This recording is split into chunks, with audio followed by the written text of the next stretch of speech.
Sveiki, draugai.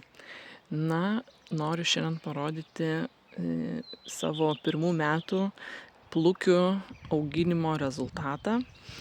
Ką pastebėjau, tai kad tikrai gėlės yra nuostabios, daug leidžia žiedų, stiebų. Tikrai netikėjau, kad viskas porą dienų vis bus po naują stiebą ir skinsiu ir niekaip nesibaigs. Tai labai tuo džiaugiuosi. Šiek tiek informacijos, kaip buvo. Tai aš užmerkiau, plukiau šitos sodmenėlius per 3 etapus.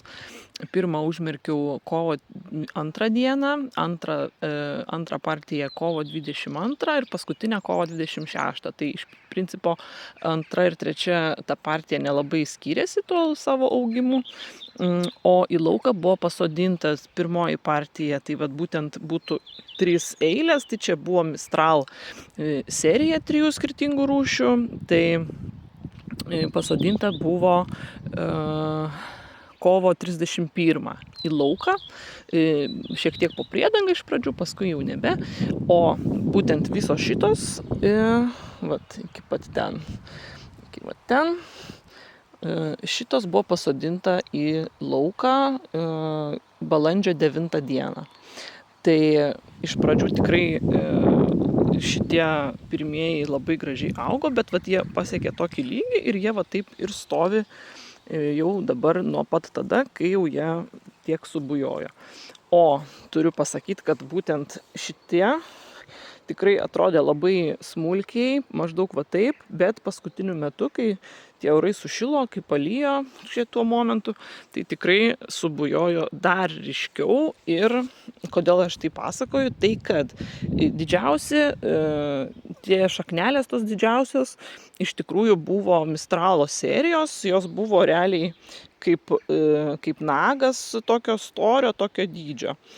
O šitie buvo dvigubai mažesni, o vat šitie jau buvo išvis tik tai kaip nagas, nelabai čia fiksuoja, kaip nagas buvo išvis va tokio dydžio, tokie smulkučiai, aš išvis abejojau, ar jie išvis sudygs ir išvis ar jie užaugins tos žiedus, bet kaip matom, žiedas yra normalaus dydžio, aišku, tie stiebai jie yra, kuo vėlesnis žiedas, tuo ilgesnis stiebas. Tai tą aš skaičiau, kad taip būna ir iš tikrųjų pastebėjau, nes praktiškai pirmieji žiedai buvo visai prie žemės praktiškai, o jau paskutiniai tai jau jie ir 30 cm ir daugiau pasiekė, tai tikrai labai, labai atitiko tą aprašymą gėlės. Tai va, tai šitie mažieji tokie ir stovi mažučiai, nors jie ir žydi, ir vėliau šiek tiek žydi, gal dar ilgiau ir pražydės. Bet tikrai rekomenduočiau pirkti didesnį tą sodmenį, didesnį jo dydį. Tai būna nurodyta pardavėjo puslapį prie aprašymo augalo. Ten tie numeriai kuo didesnis, tuo geriau. Tai va, tai koks šiaip vertinimas mano būtų. Tikrai labai įsimylėjau aš ir plukės. Tikrai jos yra galbūt ne tiek spalvų, ta gama jų yra plati, kaip pavyzdžiui Vėdryno, bet augimas tikrai yra panašus, netgi sakyčiau geriau jisai auga, nes būtent vat leidžia tuos žiedus ir iš vieno krūmelio gali leisti gerom sąlygom iki 30 stiebų per sezoną. Tai vat, kai Vėdrynai realiai kiek jau jie išleido tų stiebų su žiedais, tai tiek jau jų ir bus. Ir jų daugiau nepriauga, o va čia auga ir auga, va ir čia matosi, va vėl auga, čia va visur leidžia tuos naujus žiedstiebius. Tai vat, tikrai nuostabu, aišku, spalvos nuostabios, jų gal sakau, nėra tų tokių geltonų oranžinių, tų spalvų paletės, bet kas mėgsta raudoną, rūžavą, baltą, vat būtent tamsiai violetinę, tai tikrai nuostabiai ir aišku, tie žiedai didžiuliai. Aš dar specialiai pamatavau, tai 11 cm buvo skersmens būtent Mistral, vat šitie Zūro ir Bliu, tikrai labai gražus. Ir stovi vazoj irgi praktiškai iki 2 savaičių, jeigu spėjai laiku nuskinti. Štai čia jau yra pavėluotas nuskinti. Reiktų skinti, kai yra tarp sijonėlio ir žiedo kažkur apie centimetras, apie 1,5, vat čia gal parodysiu geriau. Va taip yra, va, matot, kiek čia to, tik tai stiebelio, va, maždaug tokiam lygiai reiktų nuskinti ir po to jisai jau pats dar va, tiek dar paauga toj vazoj.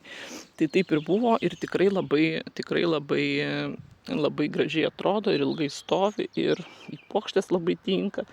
Tai va, tai tikrai labai aš esu patenkinta šita gėle ir tikrai aš ją auginsiu ir kitais metais. Žiūrėsim, kaip čia tie sodmenys, ar jie patys kažkiek pasidaugina ar ne. Čia bus įdomu pamatyti, nes juos irgi galima lygiai taip pat iškasti ir laikyti sausai, kaip ir vedrynų, tas šakneles iki kitų metų. Tai vat tai išbandysim, ar pasiseks juos išsaugoti per žiemą. Tų, kurių yra veislės patentuotos, tai jų laikyti ir dauginti pačiam negalima, tai juos teks nusipirkti iš naujo, o kuriuos galima, tai tikrai išbandysiu. Tai tikrai labai rekomenduoju, kas nori gražios gėlės, ilgai žydinčios.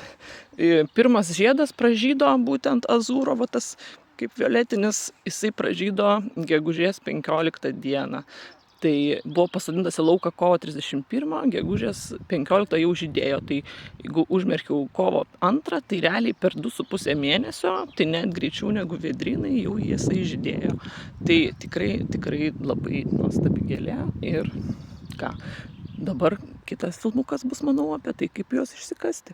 O laikyti reikia tol, kol dar lapai žali, jie dar turi būti, nes svogūnėlis kaupia energiją, kaupia atsargas žiemai ir kitiems metams. Tai vat šitas, pavyzdžiui, jų toks nelabai. Kitur jau irgi matosi, kad tie lapai tokie jau pradėjo gelsti, tai vat jie visiškai nugels ir bus galima išsikasti. Čia va matom dar mėlyną. Tai va, ir tų žiedų va. Dar vienas žiedas. Tai va tikrai leidžia tos žiedus, skinu ir vis nesibaigia. Kaip nuostabu.